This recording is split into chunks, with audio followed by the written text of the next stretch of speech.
लक्ष्मी सहगल भारत की वो बेटी जिसने भारत को स्वतंत्र कराने के लिए अपना पूरा जीवन मां भारती के चरणों में समर्पित कर दिया।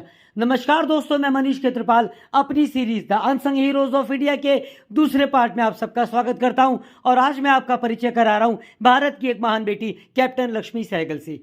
मित्रों, कैप्टन लक्ष्मी सहगल का जन्म केरल के एक परिवार में हुआ था और उनको विरासत में ही देश सेवा व धार्मिकता प्राप्त हुई थी। उन्होंने मद्रास मेडिकल कॉलेज से एमबीबीएस की शिक्षा को प्राप्त किया और उसके बाद वो डॉक्टर के रूप में भारत देश के बीमारों की सेवा करने लगी। कुछ वक्त के बाद वो किसी व्यक्तिगत कारणों से सिंगापुर में शिफ्ट हो गई और सिंगापुर में वो लोगों की सेवा करने लगी। सौभाग्य से वहां पर उनका परिचय नेताजी सुभाष चंद्र बोस से हुआ और उनके जीवन की दिशा बदल गई। नेताजी सुभाष चंद्र बोस के संपर्क में आने पर नेताजी सुभाष चंद्र बोस ने एक आजाद हिंद फौज में अलग से रेजिमेंट की स्थापना की, जिसका नाम रखा गया रानी लक्ष्मी रेजिमेंट और नाम के अनुसार उसकी पहली कैप्टन बनाई गई कैप्टन लक्ष्मी सहगल। अर्थात लक्ष्मी सहगल जो पहले एक डॉक्टर थी, अब उनका रूप बदल गया था और अब वो लक्ष्मी सहगल डॉक्टर से बन गई थी कैप्टन लक्ष्मी सहगल। जापानी सेना की तरफ से वो द्वितीय विश्व युद्ध में वहां पर लड़ रही थी अंग्रेजों से, लेकिन अनफॉर्चुनेटली जब भारत के इम्फाल में जापानी थोड़ा पीछे हटे और अंग्रेज थोड़ा हावी हुए तो रंगून में लक्ष्मी सहगल जी को गिरफ्तार कर लिया गया और उनको कारावास की सजा दी गई।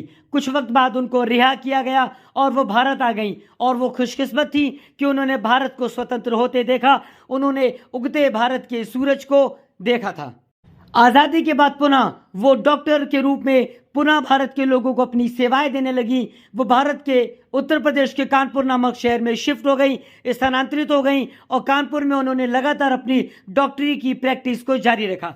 कुछ वक्त बाद वो मार्क्सवादी पार्टी में शामिल हुई, राज्यसभा सांसद के रूप में मनोनीत हुई और वो निरंतर सामाजिक रूप से सक्रिय रहते हुए भारत माँ की सेवा निरंतर करती रही। 1984 में जब भोपाल गैस कांड हुआ था तो वहां पर पीड़ितों की सेवा करने के लिए भी वो वहां पर उपस्थित रही थी और डॉक्टर के रूप में उन्होंने अपने कर्तव्य का निर्वहन किया था।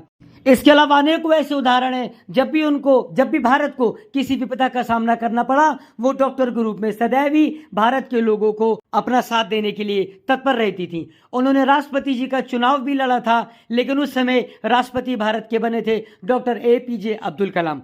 सन 2012 में हमारा दुर्भाग्य है कि वो हम सबको छोड़कर सदैव के लिए परमपिता के चरणों में लीन हो गई। हम नमन करते हैं कैप्टन लक्ष्मी सहगल को। जय हिंद, जय भारत।